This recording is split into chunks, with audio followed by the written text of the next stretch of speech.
मजा आ रहा है ना? Yes I know, thank you. हाँ, या बहुत मस्त लग रहा है ना? यू डोंट फील लाइक ऐसे मजा करने का मन कर रहा है? drizzling? नो, हियर तो इन बोरिवली इट्स रेनिंग मस्त, ऑलमोस्ट एन आवर और सो नाउ ना, इट्स रेनिंग नाइसली। मतलब ऐसा हेवी नहीं है बट मस्त लग रहा है, फीलिंग एकदम प्लेजेंट वाला है। चलो fine, so in this you know very beautiful वाला है ना, यस ना, इवन इन गोरेगांव ना, yes. So in such a beautiful climate, let us go ahead with the concluding part of our chapter, that is evolution that we have started. So almost we are on the verge of completing this chapter. So let us see that what all things are remaining a bit.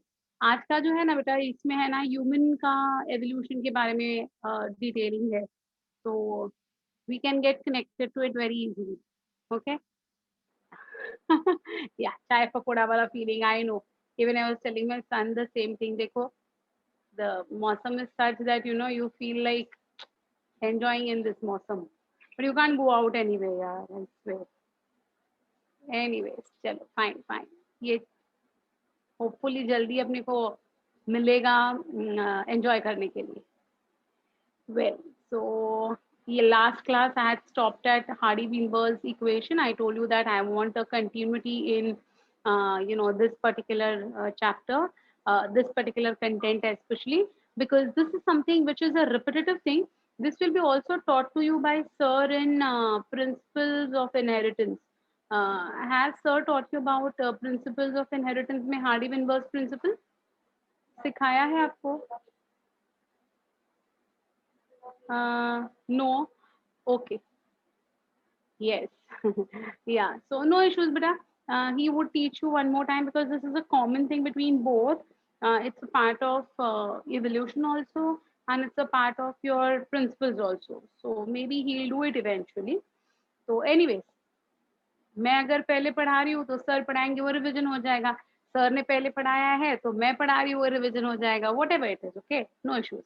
So let us understand what is this Hardy-Weinberg's equation. So, or Hardy-Weinberg's principle basically.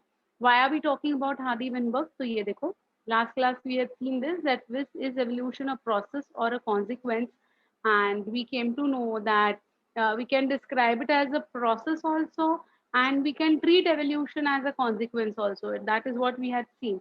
So when the things are going to evolve, or when the things are going to change, or when the things are going to get altered, there is going to be alteration at the genetic level. So the alteration is going to take place, the change is going to take place in something called as alleles. So you know what are alleles, correct? So in an allele, in a diploid organism, we have got a pair of alleles, right? So this allele gets changed, this gets converted, and this change or this conversion leads to a population getting converted. So how is it possible? So ये पूरा एक population genetics, this is another entire stream of science called as population genetics. So how a population gets influenced due to an evolution of a single allele is something that Hardy and Weinberg had tried to find out. And therefore, they both were mathematicians. So they both have given a mathematical formula to explain that how population gets affected by a small change in one of the alleles. So this is called as your allelic frequency का पूरा study. ठीक है, but before I go to that alleles, anyone having any difficulty with the word called as allele? Anyone who has any confusion with the word called as allele, my dears? Please अगर allele नहीं पता तो आगे की कहानी कुछ नहीं समझेगी.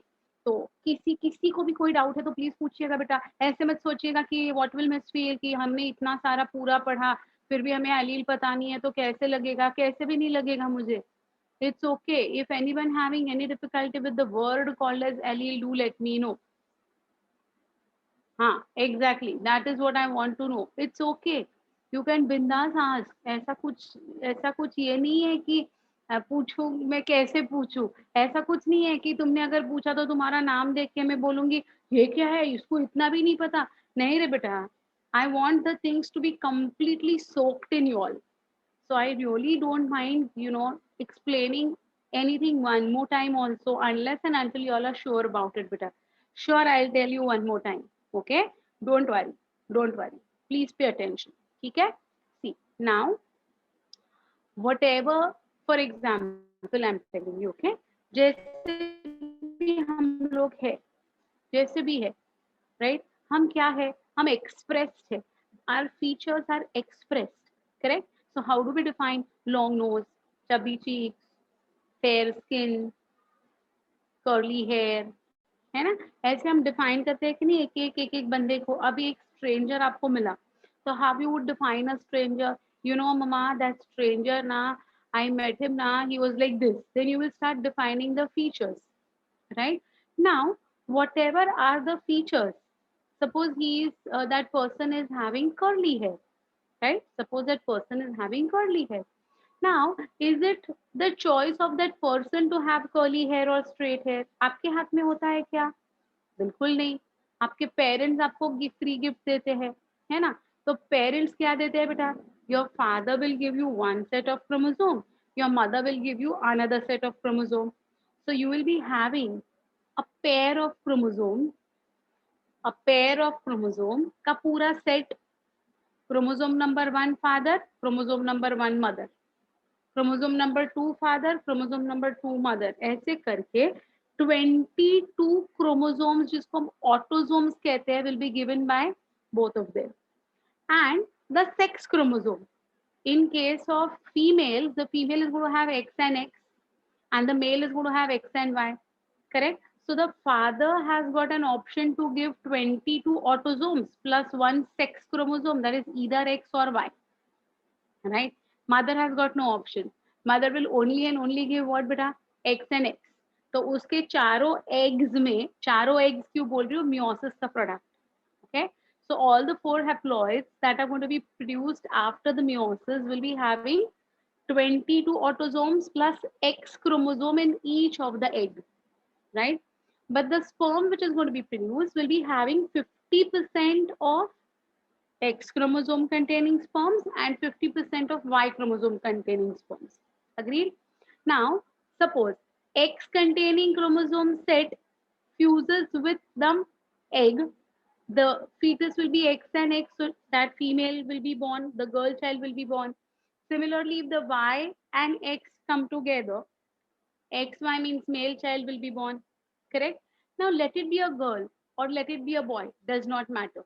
What is important over here is, out of the 23 chromosome ka pair, we have got one entire set from father, one entire set from mother. Agreed? अब बेटा, for example, chromosome number 1 के आपको सर ने map units पढ़ाया है बेटा? Has sir taught you centimorgan and map units?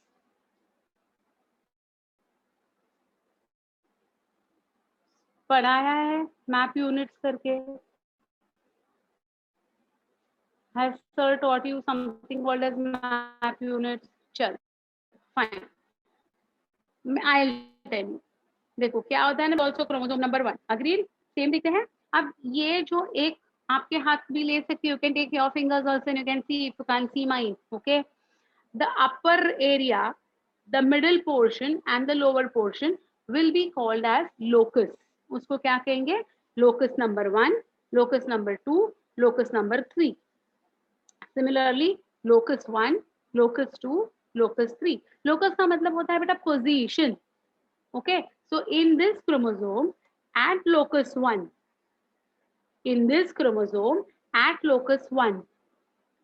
there is an allele. Now I'm coming to the point. Okay, there is an allele which codes for shape of hair. Listen to this, huh? In this chromosome, there is an allele at location 1. Okay, which codes for what? Shape of the hair. अब ये homologous chromosome है, इसका मतलब क्या हो गया? Even this chromosome which is resembling this exactly. Why is it resembling? This is paternal, this is maternal. So they are going to resemble each other. Right? Right? अब ये जो क्रोमोसोम है आप में और हम में, है ना, इसका भी एक पोजीशन है, क्रोमोसोम नंबर 1 का सेम पोजीशन है, which is also coding for what, my dear? For the shape of the hair. Correct? So there is a gene, there is a gene which codes for shape of the hair. And when we have got two pairs of the same gene, we have got two pairs of the same gene, we call it an allele. Okay right, but allele ये word किसके लिए सबसे ज्यादा applicable है पता है आपको बेटा? हेटेरोजाइगस कंडीशन के लिए. So suppose this particular allele is capital A and this is going to be small a, then I can say these are alleles of each other. समझा? समझा? So what we say, alleles are alternating forms of the same gene. What is the definition? Alternating forms of the same gene. So what is the name of the gene? Name of the gene is shape of hair. What are the alleles for shape of hair? Capital A curly allele, small a straight allele. Did you understand? So the two alternative forms of the same gene I'm talking about. ठीक है. अब जैसे कि अगर capital A, you know capital A is dominant, you know capital A is dominant, right? Small a is recessive. So because capital A codes for curly hair and small a is recessive, by default ये बंदे का जो हुलिया आपने describe किया वो curly hair describe किया. तो क्यों कर्ली हेयर है बेटा?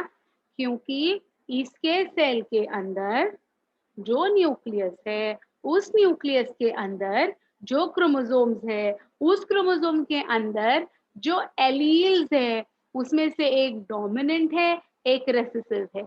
जो डोमिनेंट है उसके वजह से कर्ली हेयर बना है. Is it fine? Got this? Yeah. What's your doubt, beta? You always had a doubt what in IVF and a single sperm is fused in lab. Can the scientist using the gametes know if her fusion, if he's fusing X or Y? If he can know, can the parents decide before? And yes, they can. They can. They do this. Not in India, but abroad they do this. Okay, they can understand because there is something called as karyotyping. Karyotypes sir ने पढ़ाया. KARYO karyotype पढ़ाया है sir ने ना.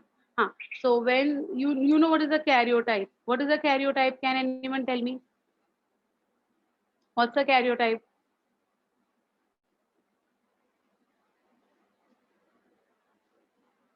बोलो बोलो karyotype क्या है बेटा?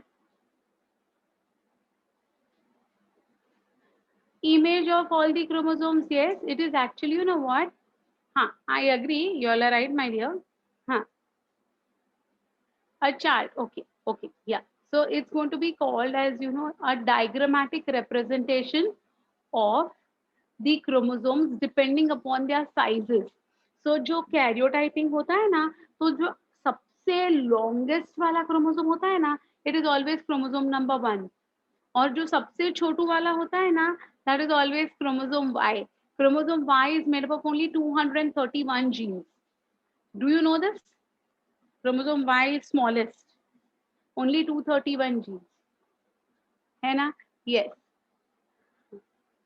Correct correct. सो वो जो एक रिप्रेजेंटेशन होता है, ग्राफिकल रिप्रेजेंटेशन या डायग्रामेटिक रिप्रेजेंटेशन हम कहते हैं, that is called as karyotyping. So when we do the karyotyping of the sperm, we automatically come to know whether Y chromosome is there or not there in that. So this thing can definitely be worked out. IVF wala jo you had asked me na beta, yes, so that can be worked out. People do come to know beforehand if artificial fertilization may the chromosome, you know, sperm which is going to be used for fertilization is containing X or Y. It can be known. Okay. Chromosome 1, it is 2968, very precise. 2968, my dear. The total number of genes present on chromosome number 1 are 2968. Remember this, huh? the one which is predominantly going to be found in a population. So for example, I'll tell you, there are people, there are 1,000 people, okay, in that hair, okay, 700 individuals will be having straight hair, and 300 would be having curly hair, okay. So actually curly hair is dominant over straight hair. Curly hair is dominant over straight hair, but though it is dominant in the over the straight hair, at present in the population the straight hair people are more, so that straight hair wala allele becomes wild type. So wild type can be either dominant or recessive. There is no thumb rule that it has to be always dominant, huh? So the one which is going to be most frequently found in a population will be called as wild type. Okay, I'm lagging. No, but from my end there is no problem, my dear. Is my voice lagging? Arey, wait, I'll just check. It's raining now, na.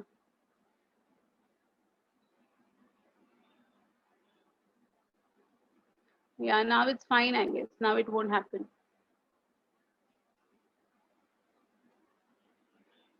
Yes. So now I don't think it will happen because yeah, it's raining, na. So sometimes you get that particular.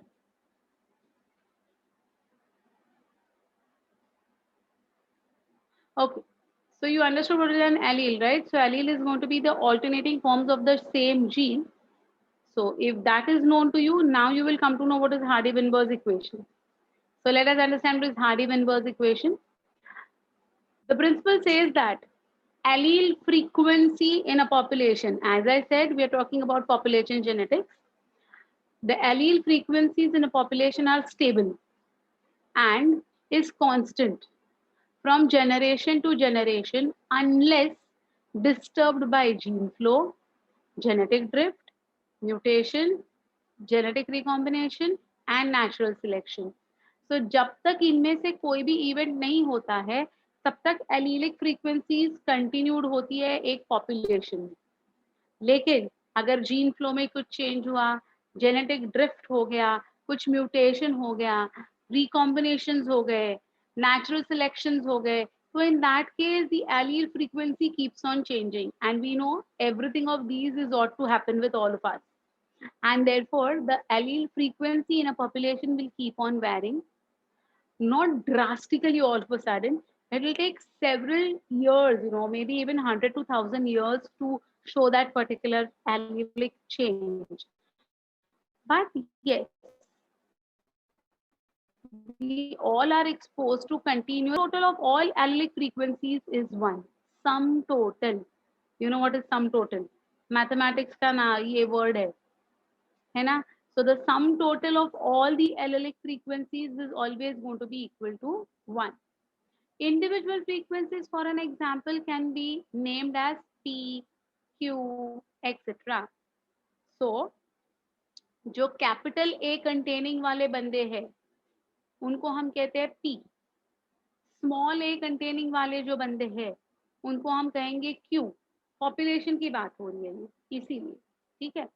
In a diploid organism or individual, P and Q represents the frequency of allele capital A and allele small a. That's what I told you all just now. The frequency of capital A individual in a population is simply P square. Okay. So the one who is homozygous dominant will be represented as what?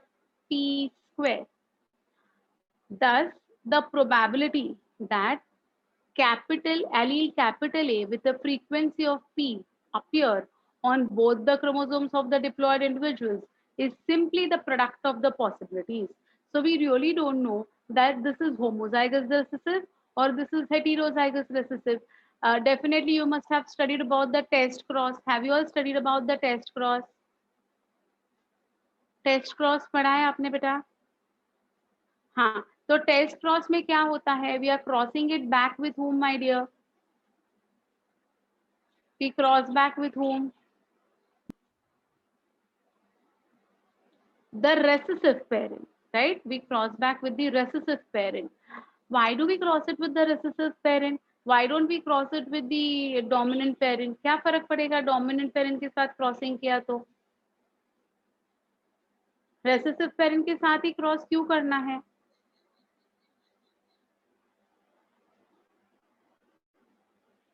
What will happen if we cross back with recessive parents?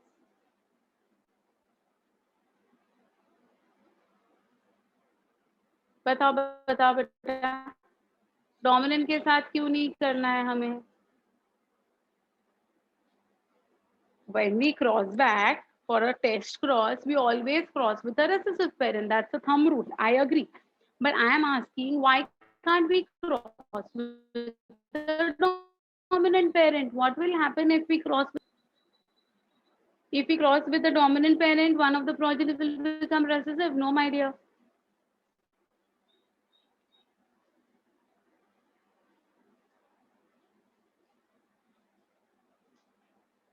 Hmm.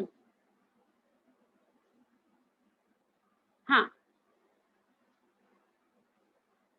Okay, Parnavi, you're right. You're right. That if we do the dominant again, then we will get the original form. That means what will we get?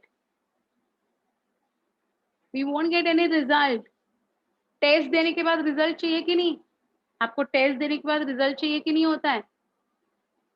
तो अगर आपने सारे के सारे dominant parent के साथ cross कराया तो आपको क्या मिलेगा बेटा? You will get the phenotype of all dominant parents only. You won't get recessive parents का कुछ भी, right? So when we cross it with a dominant and when we cross it with a recessive, when we cross it with a recessive, and if it is heterozygous condition, then we get 1:1 ratio. 50% tall, 50% dwarf. Correct? Now, because this has already been taught to you, I'm not putting forward my slides in front of you, but otherwise, like you know this already. Now, my question is what? My question is in a test cross. So, what we do for a test cross? We don't know ये जो tall plant है, ये capital T के वजह से tall है या capital T small t के वजह से tall है. We don't know that. We only know that it is a tall tree. But the tallness is because of homozygous or is it because of heterozygous condition? We are not aware of. Agreed. So we have to cross it with the recessive parent. If we get 50% dwarf means this tall plant is what? A heterozygous tall plant. That is what we can conclude at the end of it. In the same way, this particular in a population, this particular person is having a particular dominant feature. Is that person having homozygous condition or is that person having heterozygous condition is not known to us. Correct? Correct. That is the reason they have given this mathematical expression to find out the probabilities. Probabilities का मतलब क्या होता है? Possibilities.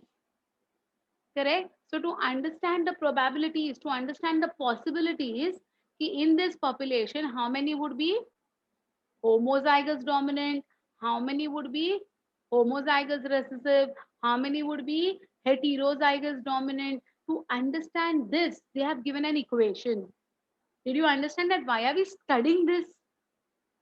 Correct? So in a population, how many people are showing a dominant characteristics which is going to have homozygous allele or heterozygous allele, and those who are showing recessive, how many would be the homozygous recessive? To understand this particular thing, we are studying Hardy-Weinberg's equation. Is it okay? So that is what they are saying. Thus, the probability that allele capital A with a frequency of P appears on both the chromosomes of a diploid individual is simply the product of probabilities. So he has expressed or they have expressed this. Small a is q square and capital A small a is 2pq. Hence, p square plus 2pq plus q square is equal to 1. Do you remember a plus b the whole square that you had done in your 9th-10th standard or maybe lower standards also? पढ़ा है आपने a plus b the whole square and this is called as your binomial expression, and when you open it, what do you get? A square plus 2ab plus b square is equal to 1. So the same binomial equation is placed over here to understand the number of allelic frequencies in a population?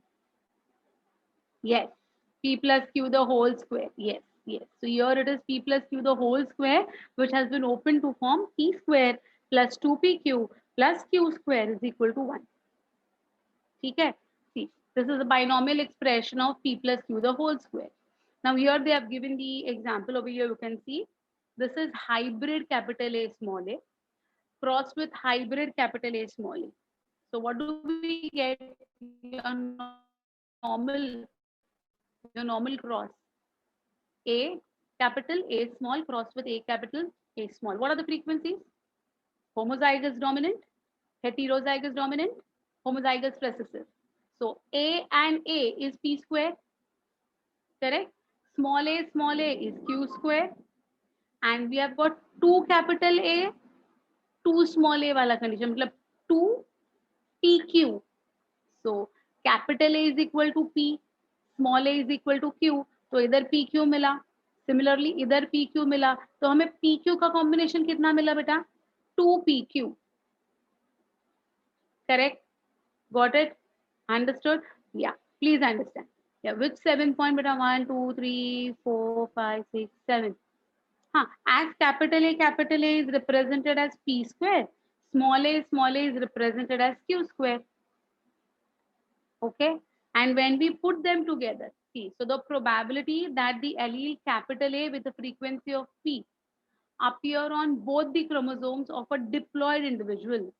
So ये diploid individual है, capital A इसकी जो probability है which will appear on both the chromosomes in a diploid individual is simply the product of probabilities, sum of probabilities, product of probabilities, okay, which is expressed in the given mathematical calculation. So what we have to understand, what is Hardy-Weinberg's equation? P square plus 2pq plus q square is equal to 1. P square is equal to capital A, capital A. So what is P? P square is equal to capital A, capital A. So what is P? Come on, tell me. Very good. Yes, Neha. Very good, बेटा. P square अगर capital A, capital है तो अकेला P क्या कहेंगे हम लोग उसको? 1A. A कहेंगे, है ना? वैसे ही Q square is equal to small a, small a. So Q is equal to A. Correct है? तो अब जो है ना बेटा, इसके ऊपर आपको मैथमेटिकल कैलकुलेशंस है. There are mathematical calculations based on this particular equation which you should know how to calculate. Okay, so before I go to the calculation part, anyone having any difficulty with Hardy-Weinberg's principle on this slide? Come on, tell me quickly, my dears. यही part है जो आज समझने वाला part है, आगे का तो कहानी है वापस अपना. Anyone not followed any point of it? Table is your capital T small t crossed with capital T small t beta.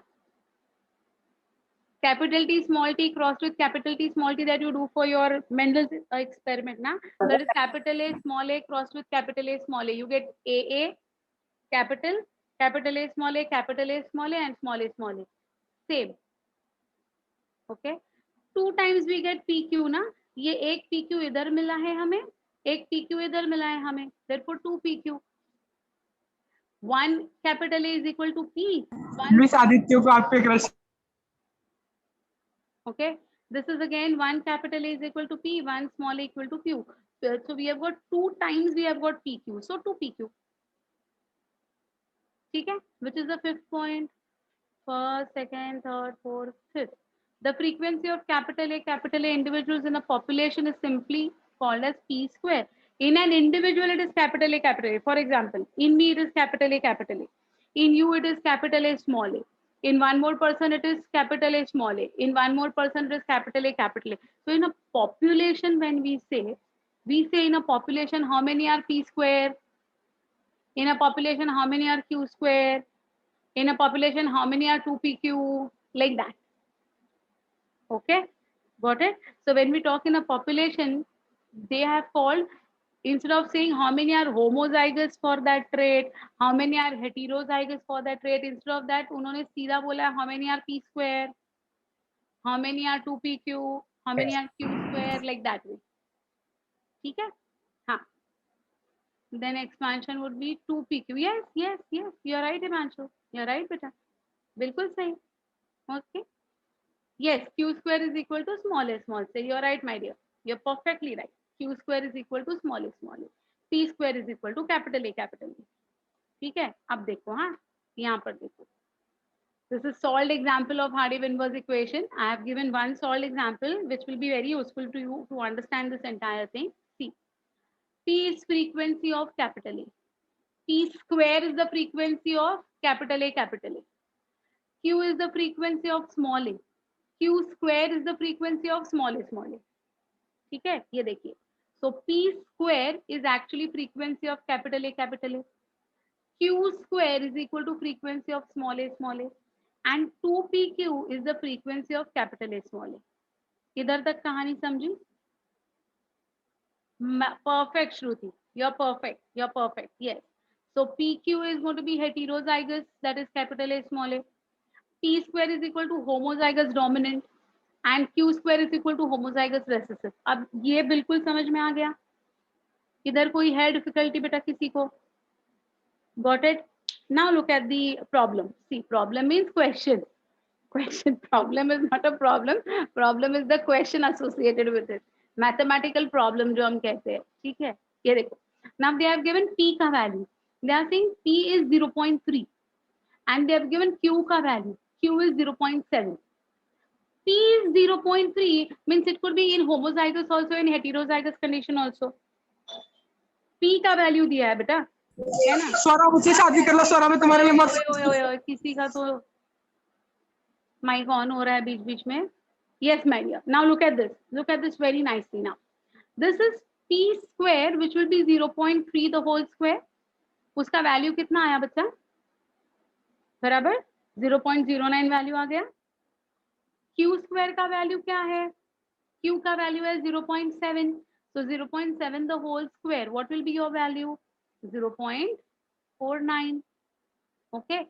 So we got the value of what? We got the value of P square. We got the value of Q square. And what will be 2pq? How to calculate 2pq?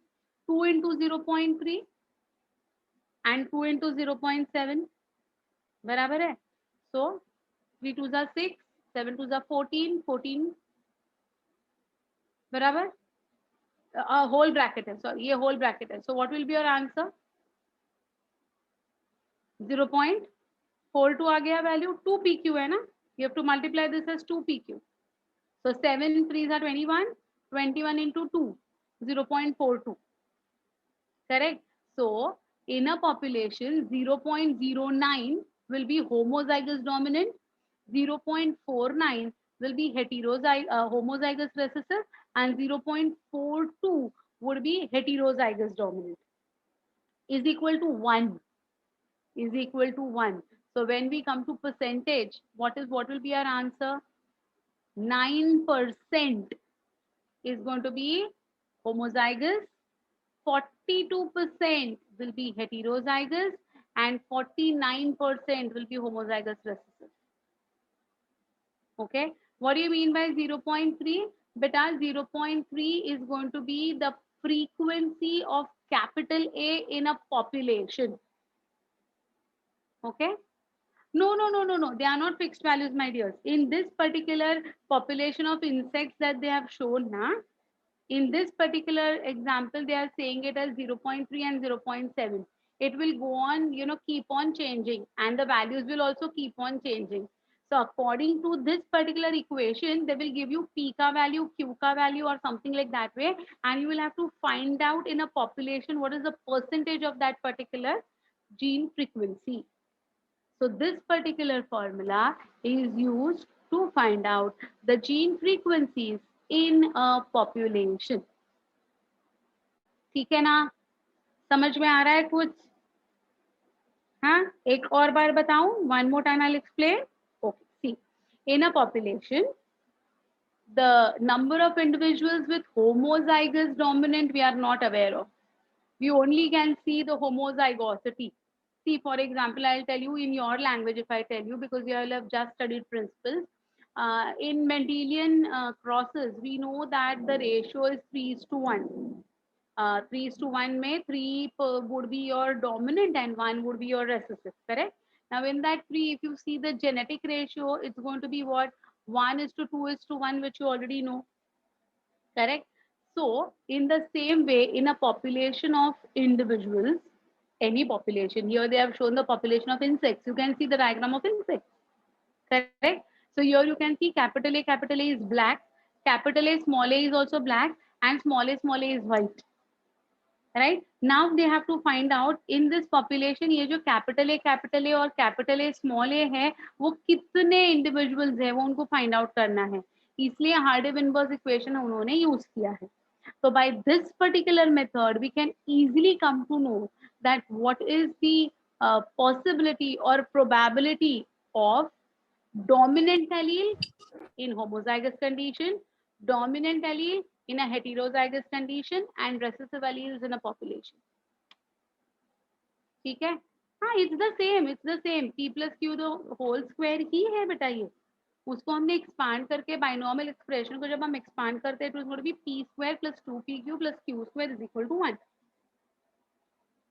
Got this? So you understood how to multiply this 2PQ ना? 2 the whole bracket PQ है ना, तो पहले हमने PQ को multiply कर लिया और फिर multiplied by 2 किया. ठीक है? Okay. Can I give you one example to solve? दे दो आपको एक example solve करने के लिए. Would you be able to solve that? Okay. I'll give you one example to solve. Okay. Just 1 minute. Formula remains the same, huh? Formula में कोई change नहीं है. First write down the formula. Come on. Write down Hardy-Weinberg equation and write down P plus Q the whole square and is equal to 1. Is equal to 1 नहीं भूलना है. ठीक है? In the same way here you उसको expand कर दो और लिखो P square plus 2PQ is equal to 2P square plus 2PQ plus Q square is equal to 1. ये पहले लिख के लो. चलो ये लिख के लो, फिर मैं आपको एक एग्जांपल देती हूँ सॉल्व करने के लिए. लेट अस सी क्या आंसर्स आते हैं आपके.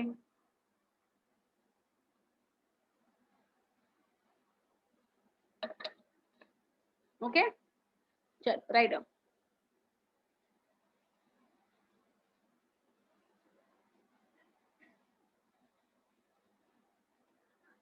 P is equal to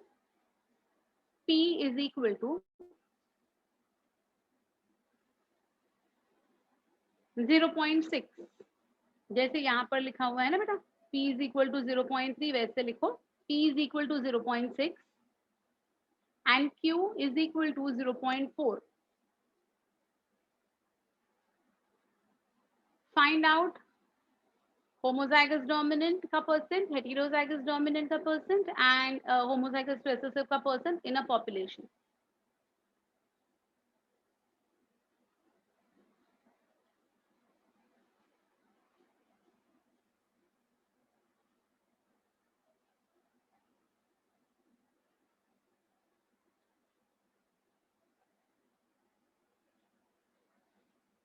Very good. Devang, you are right with the P का आंसर बचा. Correct. Very good.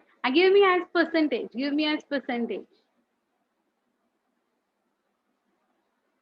Yes, Priyanka, you're right, my dear. Yes, Komal, you're also right. Yes, correct. Sneha, you're right with the other one. Very good, Priyanka. Very nice. Yes, Devang, you're correct. Q was 0.4, beta. Q was, very good, Parnavi. Very good. All of you all are giving me the right answers. Excellent. आई नहीं 24% wrong है answer. 2PQ है बेटा, 2PQ है. आपने सिर्फ PQ का answer दिया मुझे. Very good Samiksha. Yes Sonali, you're right. Very good Ishita. हाँ Komal, you're right now. Very good Preksha. Very nice. You all understood how to solve these questions. Don't you think it is easy? So Hardy-Weinberg equation के ऊपर और मैं आपको बताऊं बेटा, ये जो 0.6 और 0.4 जो मैंने आपको दिया है ना, this question only has been repeated 9 times in the last 20 years. 9 times. Value change नहीं हुए हैं वो क्वेश्चन के, यही वैल्यूज आए हैं 9 टाइम्स. ओके, चल. Now one more question. चलेगा? चलेगा? और एक दे दूं? और एक सॉल्व करोगे? करोगे प्लीज मेरे लिए? दे दूं ना? चल, फाइन फाइन, श्योर. लिखोगे? Can I dictate?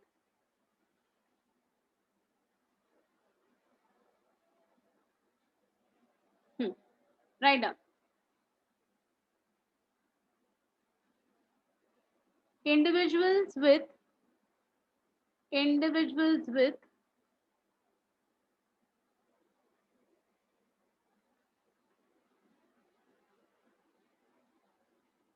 homozygous individuals with homozygous dominant condition were found to be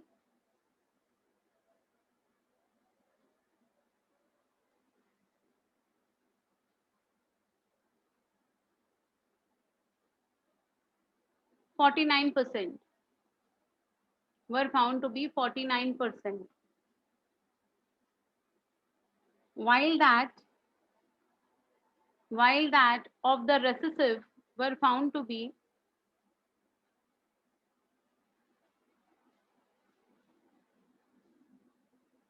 9%. What is the value of P and Q? What is the value of P and Q?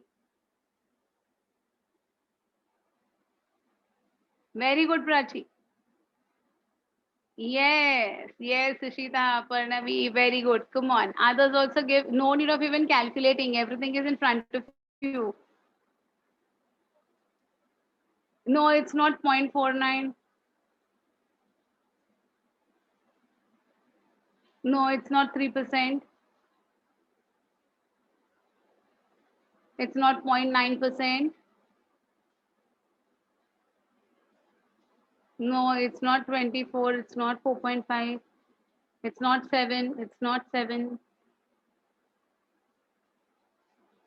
Yes, Manan, you are right. Samiksha, right.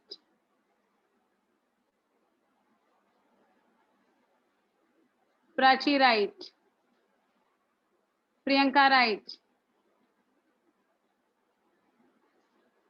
I mean, it's okay. You can, like those who have missed the question, it's fine. Those who have,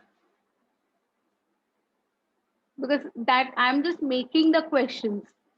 I don't have a literature in front of me that I'm just telling you all. So those who have given the answer is 0.7 is the value of P and 0.3 is the value of Q. All of you all are correct. Okay? Because here I have given the percentage of individuals कितने थे, तो मैंने बोला 49% are homozygous dominant, means 49% are capital A capital A. तो A का value कितना आता है वो हमें देखना है ना? So that's going to be what? 0.7, which is there in front of you. So these type of questions are going to be asked either this way or that way. Don't worry, I've got almost 10-12 questions मेरे पास पड़े हुए हैं Hardy-Weinberg के, जो मैं revision के time पे आपके पास से सॉल्व करवा कर लूंगी, मतलब लूंगी. Okay, sure. हाँ, it is 0.3 and 0.7 बेटा. 0.7 is P का वैल्यू and Q का value is 0.3. Okay, yeah. So I've got almost 12 questions. I have made a slideshow of those 12 questions. ऐसे मैंने PPT बनाया है उसका, मतलब एक स्लाइड पे क्वेश्चन और उसके नीचे बाद में आंसर आएगा तुम लोग सॉल्व करने के बाद. तो जब हमारे अभी रिविजन लेक्चर्स नेक्स्ट मंथ से स्टार्ट हो रहे हैं, तो जैसे ही अपना पोर्शन खत्म हो जाएगा, immediately I start with the revision lectures ना. तो उस रिविजन लेक्चर्स में मैं आपके पास से पूरे के पूरे हार्डी-विनबर्ग इक्वेशन के जितने भी सम्स है ना सॉल्व करवा कर लूंगी. Promise. Fine. So you will come to know all the different types of questions that can be asked. Okay, I solve for everything, I solve every chapter के लिए जो भी क्वेश्चंस है ना, I solve everything for you, don't worry about it, but especially these calculations, like even in principles of inheritance you might have come across certain calculations, है ना? So how to do that questions definitely you would be knowing, but that type of questions also I'll solve, that type of questions also I'll solve for you all. हाँ, of course modules also, all modules also I'll be solving for you all. जो भी difficulty है modules की वो भी हम लोग सारे के सारे सॉल्व करने वाले, everything, okay. But before that, I hope you all are solving your modules and keeping it ready. Don't keep it for the last minute. If I'm not saying कि solve करना है, इसका मतलब ये नहीं है कि solve नहीं करना है. It's to be assumed. मैंने आपको last year ही बोला था. As and when the topics get completed, ensure that you start solving your modules. So I hope that you all have not kept a backlog of it. Because मैं super speed से जाने वाली हूँ module start करूँगी तो. बाद में अगर आपने solve नहीं किया है, you're going to be at a loss, not me. Okay. So I hope you all have understood what is Hardy-Weinberg's equation now. कोई डिफिकल्टी है नहीं ना? चलिए फाइन, यही था जो थोड़ा एक्सप्लेनेटरी था, बाकी तो as I said today is going to be like again a story. Yeah so अरे ये क्यों आ गया बीच में वापस अपने को परेशान करने के लिए? Well yes,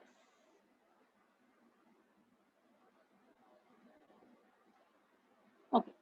When frequency measured differs from expected values, the difference or the direction indicates the extent of evolutionary change.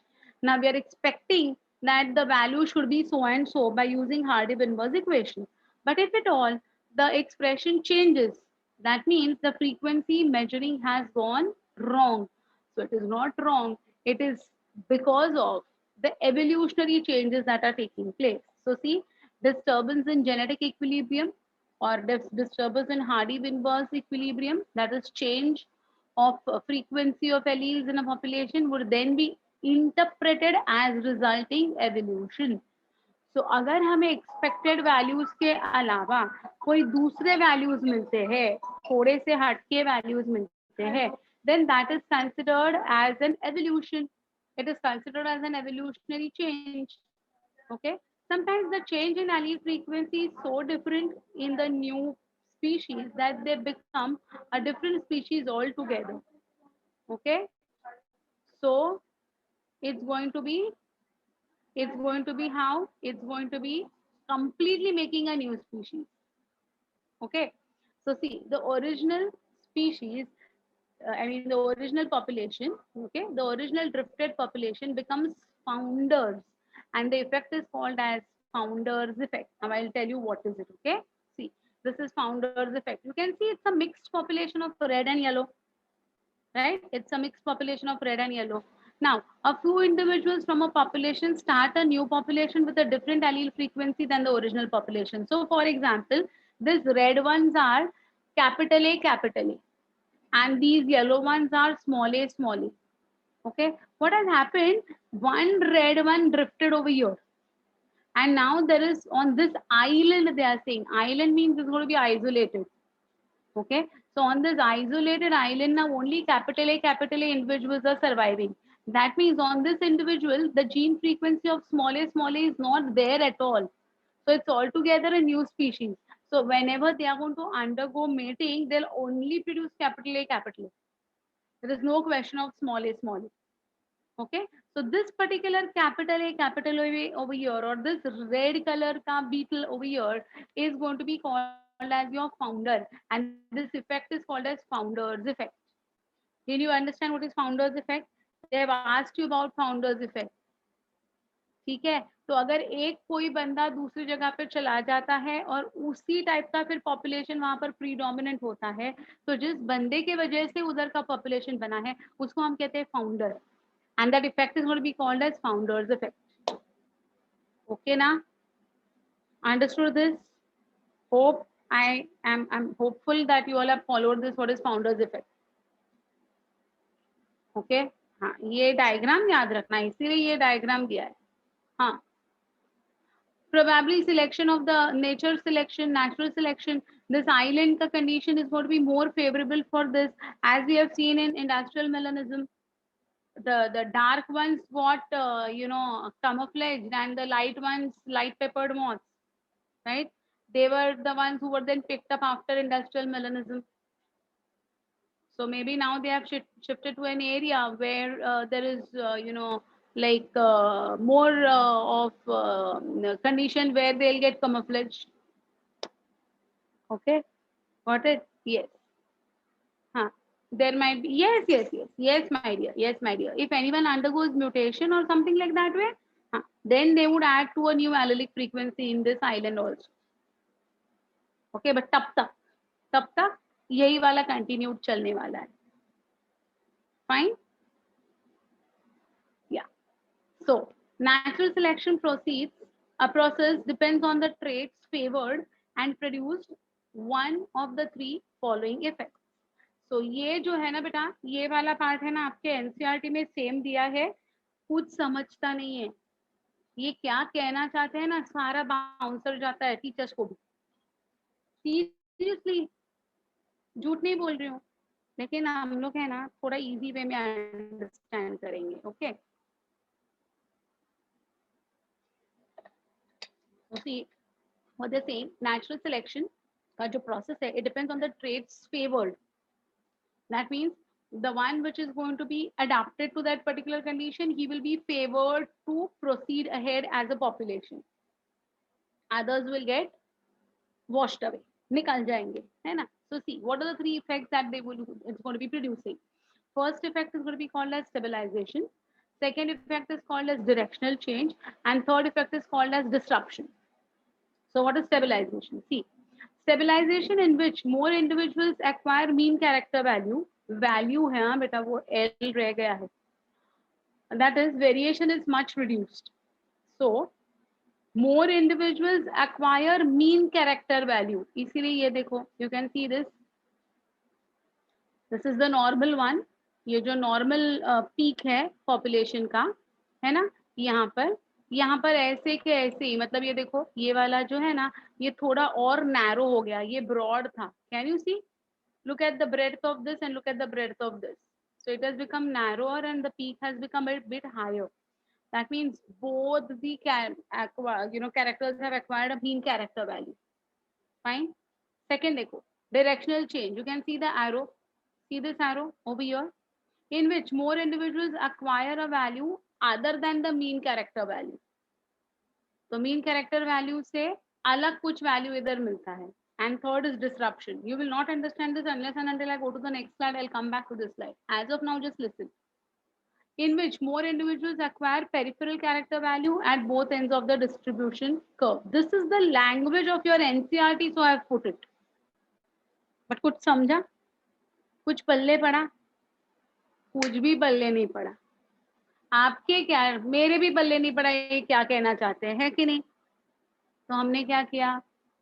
Easy method find out किया. पहले वो easy method देखते हैं, then we'll come back to this one. Okay, look at this. Now you will understand how does the trait change. Okay, look at this first one, stabilizing selection. Okay, fine. ये देखो, for moderate traits against both extremities. Look over here.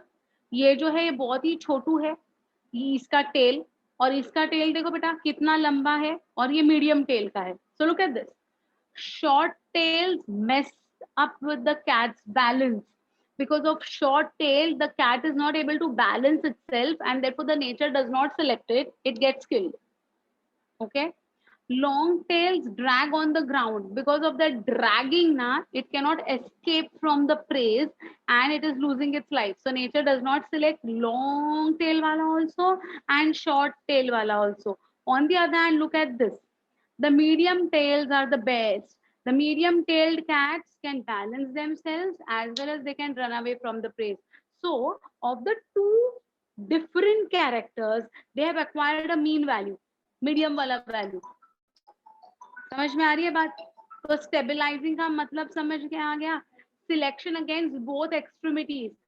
Extremely short भी applicable नहीं है, nature select नहीं करेगा. Extremely long भी applicable नहीं नहीं है, नेचर सिलेक्ट नहीं करेगा. नेचर किसको सिलेक्ट करेगा बेटा? मीडियन वैल्यू वाले को सिलेक्ट करेगा. Okay, so this is called as stabilizing selection, wherein the peak becomes higher for the mean value. Now you understood what is stabilizing selection with the example. Now it's easy to remember and understand, right? Now look at our definition.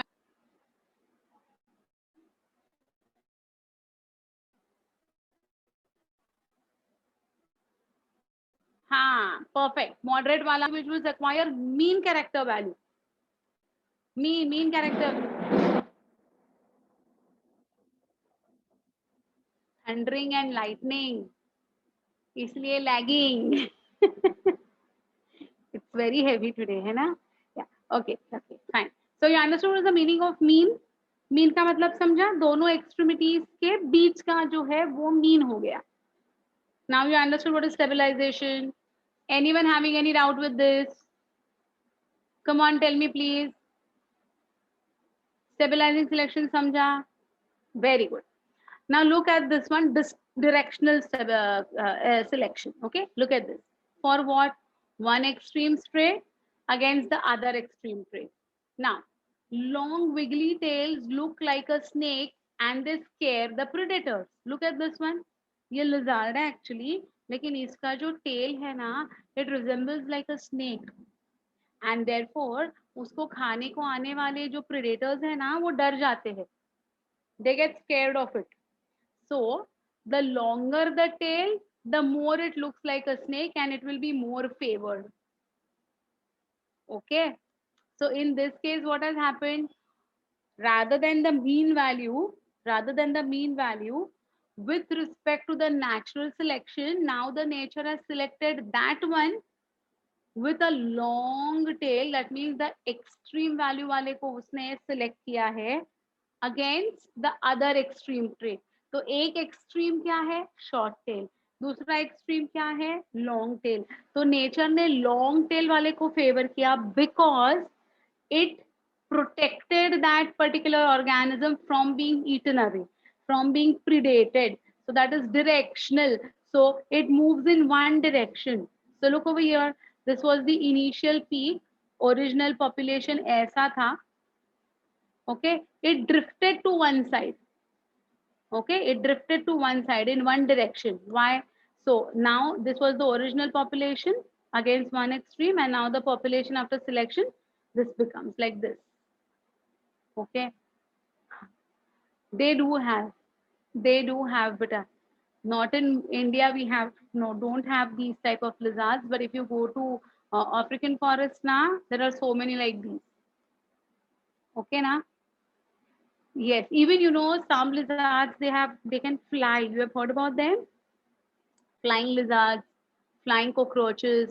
So they are extremes, but nature selects them because it is being saved from predators. Yes, Manan, you're perfectly right. Beta. Flying geckos, yes, perfect. Okay, so that is directional. Directional का मतलब क्या हो गया? One extreme selected, the other extreme eliminated. Stabilizing का मतलब क्या हो गया? दोनों extremes eliminated, mean value selected. Right? Got it? Yes. हाँ रे, वो तो है यार Prachi. I know that should have been there. Correct. Yeah. What is disruptive? Just see. For both extremes against the moderate traits. So look at this. Short tails may help keep predators from catching you on the ground. Long tails are good for balance on the trees. Medium tails do not help. So in case of these squirrels, medium size of the tail agar hota hai, so the nature will not select them because they are of no use. So in that case, what has happened, beta? Two extremes, both have been selected by the nature, but the mean wala is not selected. Okay. So this is how disruptive selection is going to be taking place. So what is directional change? One extreme accepted, other extreme rejected. What is stabilization? Both extremes rejected, mean selected. What is disruptive? Both extremes selected, mean Not selected. Did you understand what are these three now? Now can you correlate the language of NCERT beta? हाँ या ना? कुछ समझा है कि नहीं समझा है अभी भी? You got this? What I'm trying to tell you? Sure? This is a very important phenomena because otherwise you will not be able to understand this content. Now you can see, now you can read the language. I'm sure you will understand it now. See? Stabilization in which more individuals acquire mean character value. That is, variation is much reduced. Directional change in which more individuals acquire value other than the mean character value. Right? And disruption in which more individuals acquire the peripheral character, means both the extremes, okay, to form a disruptive curve. Yes, yes, yes, yes. Okay, so here you can see this is going to be the mean one. This is going to be moving towards the right side, shift towards the right side. That is directional. And here you can see mean वाले बहुत कम है और extreme वाले दो ज़्यादा है. That is your disruption. So many questions till today have been asked on this particular, natural selection का ये chart. आपको इसको समझना है, then only you will be able to answer questions on this. Anyone who is having any difficulty with the stabilization, directional change and disruption, anyone who has not followed? Yes, beta. Directional में only one extreme will be selected. Yes, my dear. Correct. Disruption में two extremes will be selected. Mean value वाले बंदे बहुत ही कम रहेंगे. Okay. Two peripheral values. Both extremes को select करेगा nature. Mean value को select नहीं करेगा. Exactly opposite of stabilization is disruption. Stabilization में सिर्फ mean वाले को लेगा, extremes को निकाल देगा. Disruption में mean वाले को निकाल देगा, दो peaks जो है वो peripheral वाले रहेंगे, extremes के रहेंगे. ठीक है? Got it? And directional means one of them, either two, one extreme या फिर first extreme या फिर second extreme, कोई भी हो सकता है. Directional could be any one. Understood now? Sure? Okay, fine. So, can I move ahead, my dears? Can I move ahead? This is what is something which was very important from understanding point of view and explanation point of view also. So I hope I've explained it and you all have understood it. I assume that, right?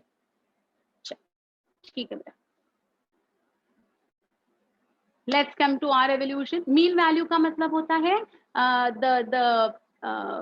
the one who is showing some characteristics from the one extreme and some from the other extreme, like very short tail and very long tail का हो गया medium tail. That is the mean. Mean means medium character. Okay. Okay. Huh. So now we finally come to what? Origin and evolution of human beings. Very important and very easy also. Very interesting also. Fine. तो अभी अपनी वापस कहानी start होती है human beings की. First to explain origin of man was Thomas Huxley. He is Mr. Thomas Huxley. Look at him. The name of his book is Man's Place in Nature. You can see the book front page also. Followed by Charles Darwin. Name of Charles Darwin book is The Descent of Man. You can see that book also. All these books are there with me. Must hai ye books. Both these ideas were misunderstood and it was believed that man has descended from apes. Many even today say that we descend from apes, right? But these ideas are misunderstood is what is clearly mentioned in red color. Various available fossil records till today have proved that monkeys, apes and man, all are primates, have common ancestry. So these are three branches beta. एक है monkeys का branch, दूसरा है apes का branch और तीसरा है man का branch. So these are three different branches which have merged together to form your primata. We all are primates. Okay. Now let us see what is it all about. You can see very clearly, this is the classification pattern. Place of humans in animal kingdom. Modern man is included in order Primata or primates of class Mammalia along with the prosimians, monkeys and apes. So please look at this. This is a very important type of classification. Order Primata, suborder Prosimy and suborder Anthropoideae. Okay. Under Prosimy, there are lemurs, lorises and tarsiers. And under suborder Anthropoideae, we have got New World monkeys, Seboidea, Old World monkeys, Cercopithecida, and apes and mans, Hominoidea. Therefore, we come under your hominids. You remember hominidae, the living world, right? So, though we all have got the same origin of primata, these branches are different. We don't belong to prosimy, we belong to anthropoideae. ठीक है, fine. तो ये आपको याद रखना है बेटा कि प्रोजिमी में कौन आते हैं एंड एंथ्रोपॉइडिया में कौन आते हैं. ये बहुत इंपॉर्टेंट है. ठीक है. Let us C individuals.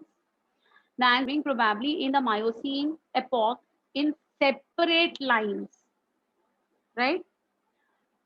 Hyalobateria, small-sized arboreal apes. Examples are gibbons. You know what are gibbons? I've shown the photograph also. Ponginae, which are large-sized semi-arboreal apes. Example: gorilla, chimpanzee, orangutan. All of them will come under your Ponginae. And we all come under Hominidae, primates having basic human characteristics. So we are not directly coming from apes. There are three different branches, as I said. So Hyalobateridae, Pongidae, and Hominidae.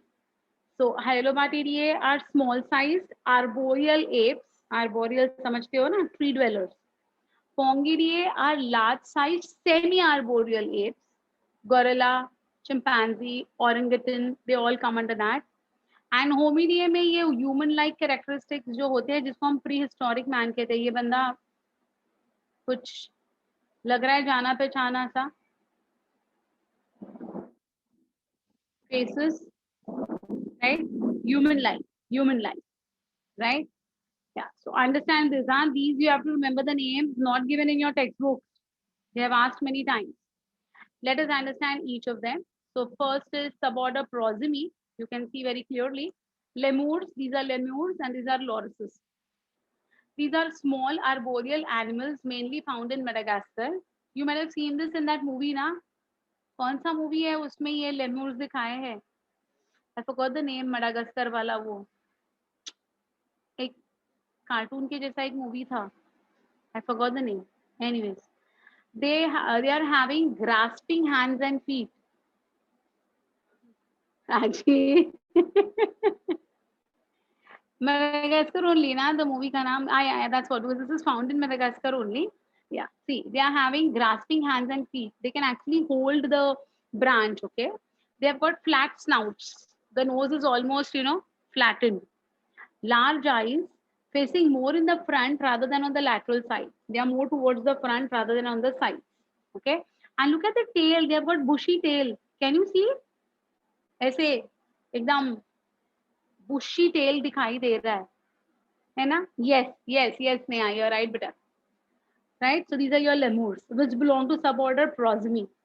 Fine. Lorises देखो. Like every other primate, the loris's fingers and toes have nails, although their second toe has a claw. So that is the difference.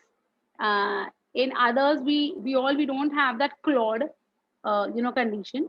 This characteristics allow the lories to climb trees quite skillfully despite their slow movement.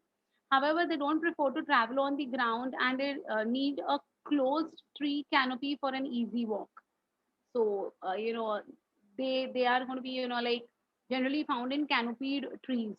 जहाँ पर ऐसा bushy trees होते हैं ना उधर ये मिलेंगे लॉरिसिस. लॉरिसिस भी देखो, their eyes are also towards the more towards the front rather than the sides, but they have got a snout, proper snout is going to be there. They look very innocent ना. नहीं, ये बहुत cunning लगता है देखो face से, ये कितना इनोसेंट लगता है, क्यूटी लग रहा है ये बहुत, लेकिन डेंजरस होते हैं. The third one is going to be your tertiaries. So these are arboreal, nocturnal. See, don't you think the face is more and more like the owls, the eyes and all, है ना? It's going to be nocturnal, insectivorous primates found in islands of the East India. Their eyes are large, directed forward, and they have a binocular vision. Oh, see, natural binocular vision. The limbs have 5 digits with adhesive pads, and most of the digits have nails except the second and the third toe of hind limb, which bears the claws. Look at them. They appear like their fingers and all only. अपने जैसे ही लग रहा है उनका finger. Their hind limbs are longer with the elongated tarsals. From tarsier-like ancestors evolved the earliest anthropoids. So look at these tarsiers. Look at the differences between their features. Huh? Can you hear that?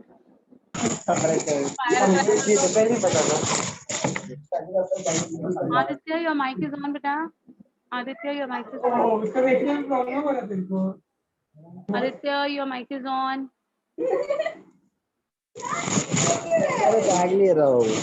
Arey, Aditya, your mic is on.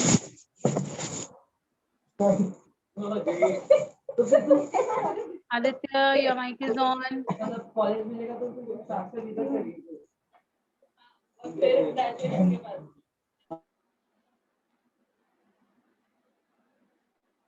Okay, so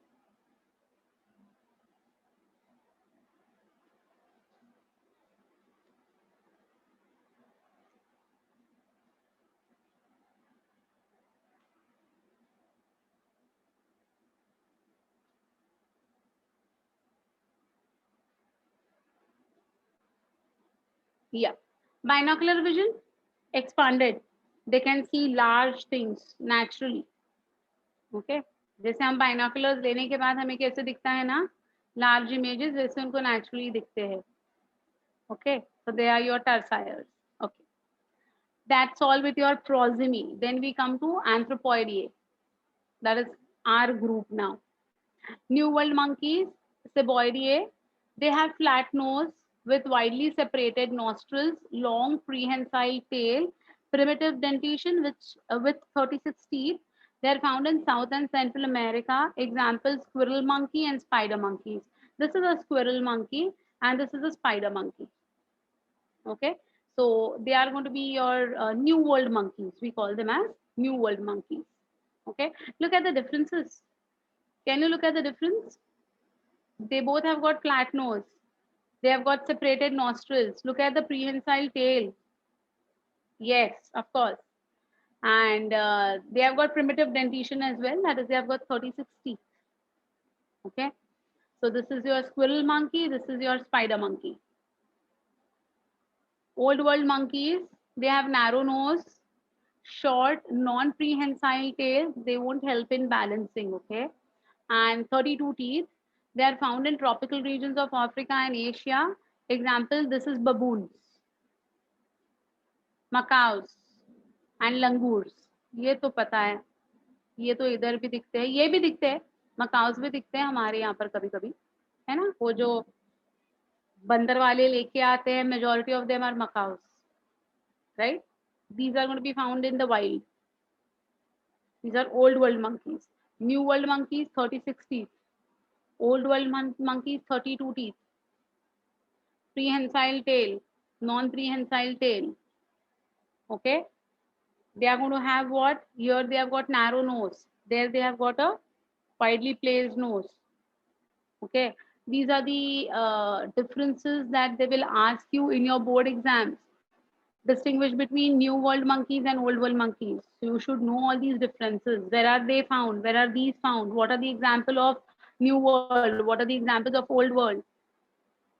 2 marks के लिए आते हैं distinguish between. Okay, boards में. Yes. So these are the few differences with respect to their, हाँ, है ना? Yes, yes, yes, बच्चा. Macaws are found everywhere in Mumbai also. Look at the difference between their, you know, hands and the feet. Look at this. Tarsier का देखो कैसे दिखता है, orangutan का देखो, gorilla and human. Right? Look at the feet. Chimpanzee, gorilla, orangutan, human का feet तो हमें पता ही है, seaman and baboon. So that shows the differences, hand and feet. Then we come to our branch, that is Hominidae. It includes apes and man. Probably they have evolved simultaneously and from common ancestors. Who? Apes and man have evolved simultaneously from a common ancestors. So apes अलग चलता है, man अलग चलता है. Okay, so man has not originated from apes. Apes is another line of descendants and man is another line of descendants. Okay, but apes and man have originated from a common ancestor is what they are saying. Modern apes such as gibbons, orangutans, chimpanzees, gorillas are originated from primitive apes. तो ये जो सारे apps की line है ना, उनमें ही आगे ये चलते आए हैं, गिब्बन्स, ओरेंगटन्स, चिंपांजीज, गोरिल्लाज. ये देखो, this is a gibbon. Look at humans, chimpanzee, gorilla and orangutan. तो ये जो सारे हैं ना बेटा, ये देखो, ये इनका स्केलेटल फॉर्म में कैसे डिफरेंस है वो दिया है. ओके,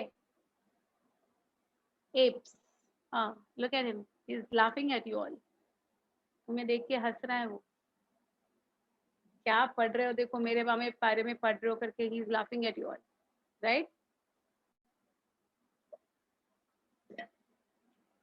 उनको वही आता है. No need to, you know, laugh at others.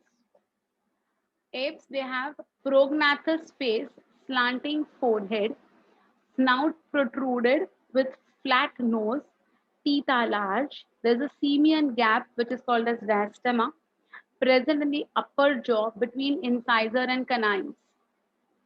They can accommodate elongated canines of the lower jaw. Okay, so this is a typical face that you can see of the apes. What do you mean by this particular one? Prognathous face का मतलब क्या होता है? Protruding face. Prognathous means protruding face. Slanting forehead. Snout protruded with a flat nose. तो ये जो है ना, ये पूरा का पूरा एरिया जो है ये आगे आया है और उसका नोज जो है वो फ्लैट है. Simian gap, you can see the simian gap over here. See, here there is a simian gap. So in that gap ना, lower canines can fit into that gap. अपना ऐसा नहीं होता है. अपने एक के ऊपर एक टीथ रहते हैं. देखिए करके, close your mouth and see how your teeth are. Do they fit into each other? No way. They overlap each other. They don't fit into each other. But because of the simian gaps over here, the lower canines can fit into this. Okay. Chin is absent. Eyebrow ridges are very heavy and they are also protruded. Foramen magnum is skull directed backwards. Lumbar curve is absent. Pelvic girdle is narrow and it is elongated. Forelimbs longer than the hind limbs. Look at this. Look at this. इसके forelimbs देखो कितने लंबे हैं और इसके hind limbs देखो कितने छोटे हैं. Right? The forelimbs are longer than the hind limbs. They are semi-erect and quadrupedal. They cannot stand erect.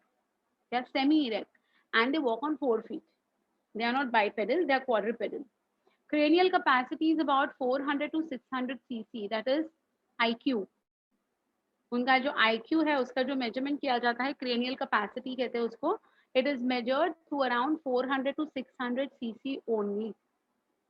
But that means they have got some intelligence, at least 400 to 600. Correct? Yes. या उसको क्या लग रहा है क्या पता, but लग तो रहा है कुछ, मस्त हंस रहा है.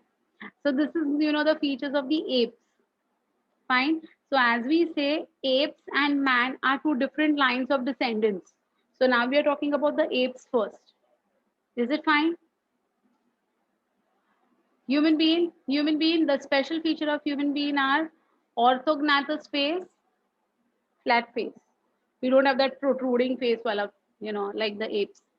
Development of high forehead, skull, dome shape, elevated nose, dental arc rounded with a parabola, small jaws, development of prominent chin,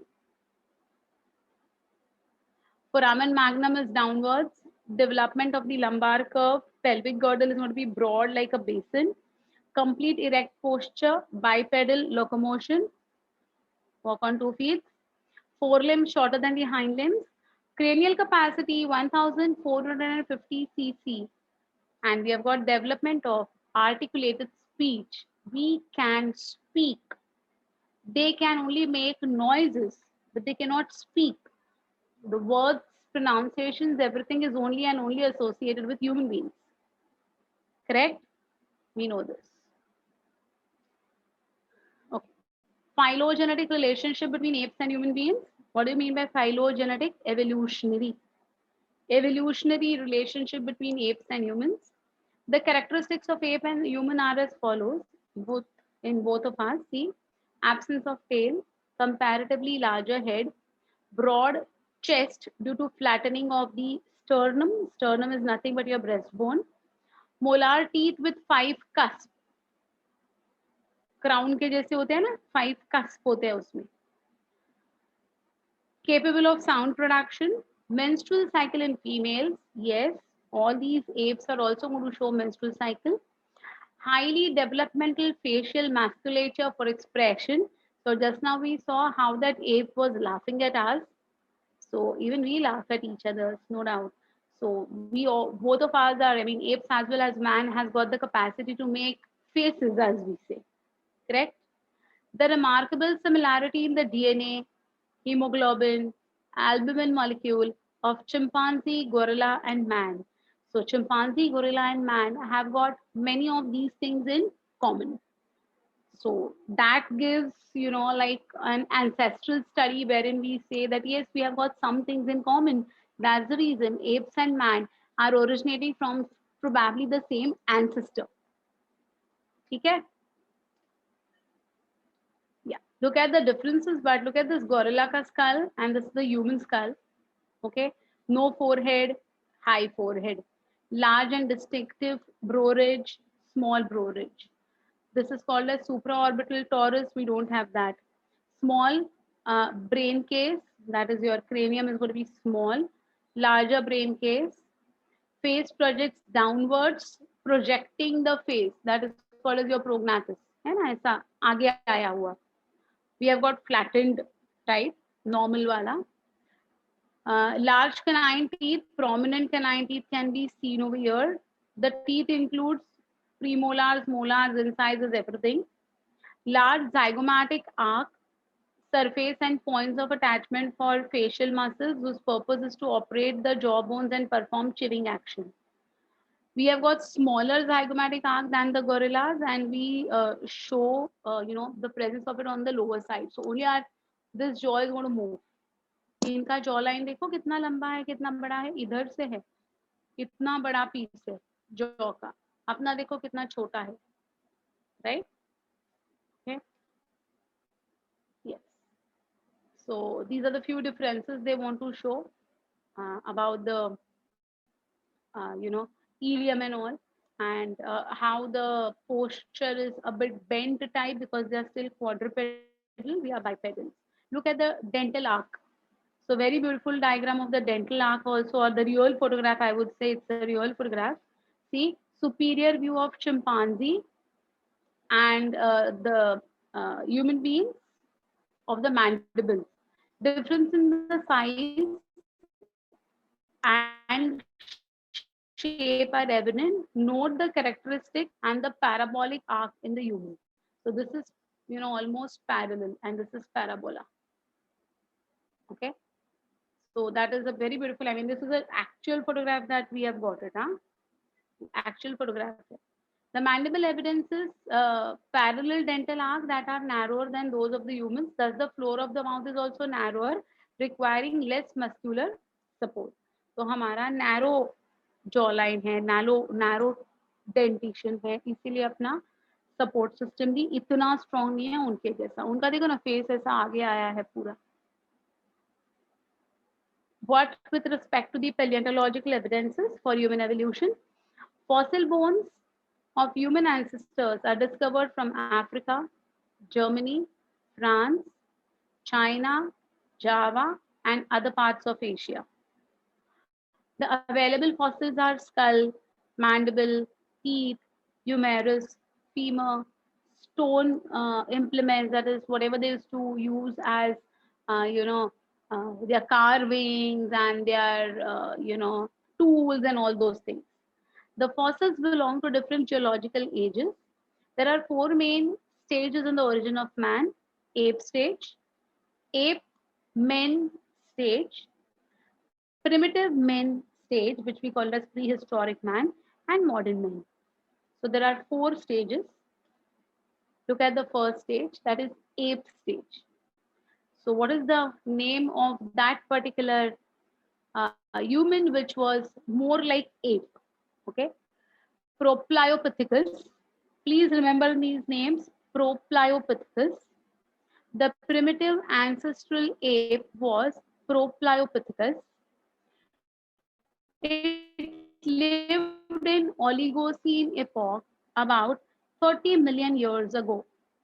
Fossil of Proplyopithecus is obtained from Fayum deposits of Egypt.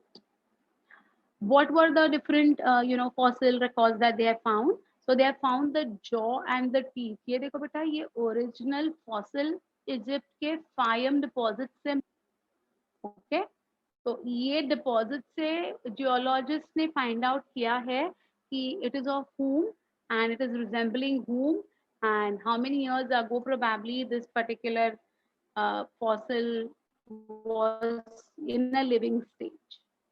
Okay, its incisors were vertical rather than directed forward.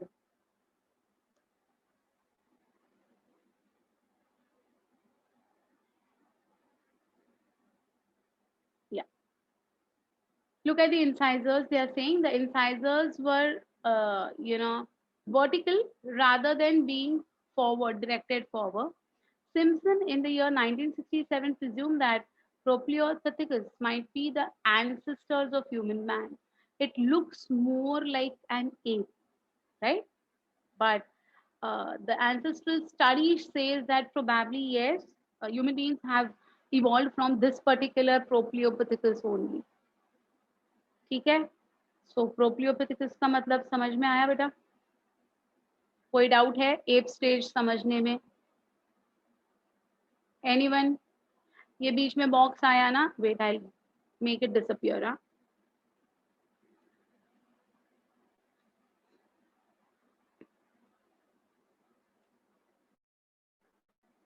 yes. Then the next one is Dryopithecus. Okay, this is called as your procancel also. Proplyopithecus gave rise to Dryopithecus. Fossil discovered by LSB Leakey in the year 1930. The place from where the fossil was discovered was Lake Victoria of Africa. The ape lived in Miocene epoch about 20 to 25 million years ago. It exhibits close resemblance with the chimpanzees. Its legs and heels indicate that it must have assumed a semi-erect posture. Recently, almost complete lower jaw has been obtained from Hartyalyanga in Bilaspur district of Himachal Pradesh. So Dryopithecus has also been, an ancestral of India because, इसका skull मिला है हिमाचल प्रदेश के हरत्यालंगा Bilaspur area से. तो ये इसका fossil है बेटा, ये देखो ये फॉसिल मिला है और ये उसका ओरिजिनल फॉर्म में जब वो थे वो कैसे थे वो बताया गया है. That is around 20 to 25 million years ago. ठीक है, look at this. Now the second stage, that is ape men stage. So now the apes started becoming more like men, evolving more like men. This stage is intermediate between apes and men. The important ape men includes Ramapithecus, नाम से पता चल रहा है, Rama means going to be something related to India, of course. Fossils were discovered by J.E. Lewis in the year 1930. Place from where the fossil was taken was Siwalik Hills in India. Lived during late Miocene and early Pliocene epoch about 14 to 12 million years ago. ये जो Ramapaticus है ना बेटा, it is believed that Hanuman ji is going to be, you know, having this Ramapaticus wala time. So it is believed that Hanuman ji is the, you know, an example of Ramapaticus. Probably that is also one of the reasons that the name of them is Ramapaticus. So the mythology says about Hanuman ji and Lord Rama and all. So people, you know, they have found similarities in Ramapaticus and the characters of Hanuman ji. Okay. Then you have got Keniapithecus. Actually, Keniapithecus and Ramapaticus almost at the same time were found, but they were found in Kenya. Therefore, they were called as Keniapithecus. So if you look at them, this is the photograph of Keniapithecus. You might have heard about, this Hanumanji also, who had, carried that entire, what we say, the hill, right? That वो जो जड़ी बूटी वाला जो mountain था वो पूरा लेके आए थे। हाँ, संजीवनी बूटी के लिए उन्होंने वो पूरा ये पकड़ के हाथ में लेके आए थे। So, you know, something like that way, even you can see over here that they are capable of climbing on trees and all, and they can, you know, actually pluck the branches and everything. So this is your Keniapithecus. Fossils of similar features that of the Ramapithecus were observed or discovered from Keniapithecus also. That's from Kenya. They walked erect on their hind limbs. On the basis of these features, some scientists believe that Dryopithecus evolved into Ramapithecus, which is on a direct line of human evolution. So many scientists believe that we are, a result of Ramapithecus is what the scientists are claiming. Ape men stage में ही third आते हैं Australopithecus. So it was a connecting link between apes and primitive men. First fossil of Australopithecus africanus is in the form of the skull of a child, which is called as Thong baby. Yeah, many a times they have asked question on Thong baby. Yeah, it was discovered from the lime quarry by the workers of the Thong Valley in South Africa. So, in the Thong Valley of South Africa, a skull of child was found, and this was found, and therefore it's called as Thong baby. And it was believed to be the fossil of Australopithecus.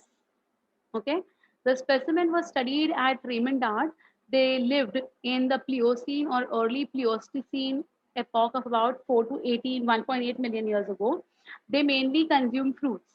So they had ape-like characters as well as man-like characters. Which were the two? See, ape-like characters, the jaws and teeth larger than those of the modern man, face prognathous, chin absent, eyebrow ridges projected over the eyes, and cranial capacity was 450 to 600 cc. These were the ape-like characters of Australopithecus. What were the man-like characters? Height was about 4 feet. They walked nearly straight. Vertebral column had distinct lumbar curve with broad pelvic girdle. Dental arc was rounded parabola rather than those parallel ones. And simian gap was absent. So all these characters were man-like. So they say Australopithecus is the link between apes and man, is what scientists have claimed. Okay, they ask you these questions of the Australopithecus. Write the characteristics which are shared by Australopithecus with the apes and man. This question is asked in your board exams, my dears. So be very careful with all these five points. Okay. Yes. So the Australopithecus is rightly described as man with ape brain. 4 feet height है. ये देखो. Man-like characters है. Can you see the bonding between the parent and the child? Right?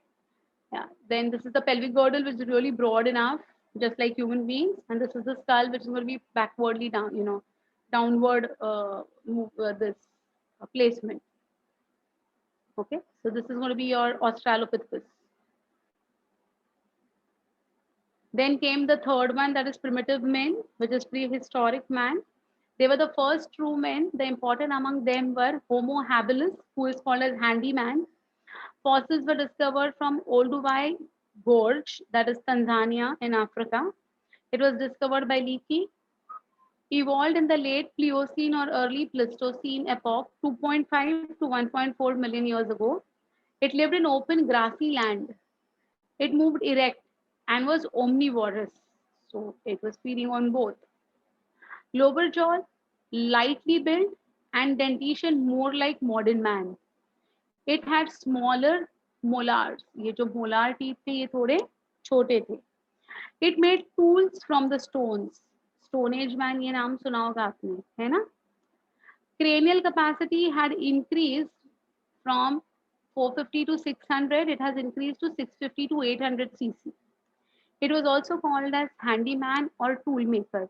You can see here he is making tools from the stones and all. And this is the face how it looked like. This is the primitive man. Okay, Homo habilis. The second one again for the primitive men was Homo erectus, first true man who lived in Java and Peking. Therefore, it is called as Java man and Peking man. The Homo erectus fossil of Java were called as Java man. Fossils obtained from the bank of Solo River in Java, discovered by Dubius and named it as Pithecanthropus erectus. Okay, it lived in the middle Pleistocene epoch about 5 lakhs years ago. Million years ago से अभी 5 lakhs नजदीक आ रहे हैं हम लोग, है ना? Cranial capacity देखो बेटा 940 cc, improved cranial capacity, right? Height about 5 feet. वो 4 feet थे, ये 5 feet हो गए. Walked erect, prognathous face, massive jaws, huge teeth, chin absent, presence of bony eyebrow ridge. It was more ape-like than man-like, hence also called as Java ape man. He might have used fire, might have used, we are still not sure about it. Named Homo erectus erectus by Mayer. So look at his features. ये है Homo erectus, more like ape, right? Peking man, fossil discovered in the caves near Peking, China. As they showed similarities with the Java man, they were also named as Pithecanthropus pekinensis. Mayer named them, of course, as Homo erectus pekinensis. Lived in Middle Pleistocene epoch, 5 lakh years ago. MYA की जगह पर LYA हो गया है. Look at your options very precisely in your examinations. What is MYA and what is LYA? It had heavy bony eyebrow ridges. You can see over here, it's really heavy eyebrow ridges, right? Low slanting forehead, chin almost absent, cranial capacity 850 to 1200 cc. So don't you think the intellectual capacity was going on increasing? Heidelberg man, he's also called as Homo heidelbergensis, discovered from the Heidelberg in Germany. It was ancestor of the Neanderthal man. Neanderthal man is very famous, right? Neanderthal man, it was advanced prehistoric man. The fossil was discovered from the Neanderthal Valley in Germany, discovered by Fulhort, lived in late Pleistocene epoch around 1.5 lakh years ago. So 5 lakh के journey से अभी हम लोग 1.5 lakhs पे आ गए हैं. They were widespread in Europe, Asia, and North America. They became extinct around 25,000 years ago. So 1.5 lakhs से लेकर 25,000. So don't you think this Neanderthal man was, for many years it was sustaining on Earth, right? Heavy built and short statured, had prominent brow ridges, skull bones were thick, forehead low, slanting, jaw was deep with no chin, outwardly curved thigh bones were there. Cranial capacity was around 1450 cc, almost equal to the modern man. हमारा भी around 1450 cc ही cranial capacity कहा जाता है. They were quite intelligent to use and construct flint tools. They buried their dead bodies along with their tools and were supposed to perform ceremonies. They performed ceremonies. So just like how we have got, several ceremonies and all. So they were more social, I would say. Okay, Neanderthal man were more social. Finally, we come to the modern man. Modern man includes Cro-Magnon man, Homo sapien fossilis, which is extinct, and today's modern man, that is Homo sapiens sapiens. First, we talk about the Cro-Magnon. Fossils found from Cro-Magnon rocks of France by MacGregor. Later, its fossils were recorded from Czechoslovakia, Africa, and other parts of France as well. They originated nearly 50,000 years ago and they became extinct about 20,000 years ago. Height was 180 centimeters, almost 6 feet. Large skull, rounded forehead, distinct chin. Modern man में distinct chin आ गई है अभी देखो. Narrow nose, eyebrow ridges became thinner, and they had a broader face. Cranial capacity was 1,600 cc. So don't you think Cro-Magnon men were more advanced than the modern, like current Homo sapiens sapiens? Expert in hunting and painting, they lived with their families, made tools and weapons such as spearheads, bows, and arrows. They made ornaments from ivory and decorated their bodies. Yes, they were the ones who started the, having the sense of, looking good. So they were more inclined towards making jewelries and of ivory and making tools and spears and all those things. They used hides of animals to protect their body and they buried their dead bodies according to their customs. So even they were following Neanderthal man with respect to the ceremonies. They moved across continents and started developing into distinct races. So that is how the Homo sapiens sapiens have evolved in these different, continents.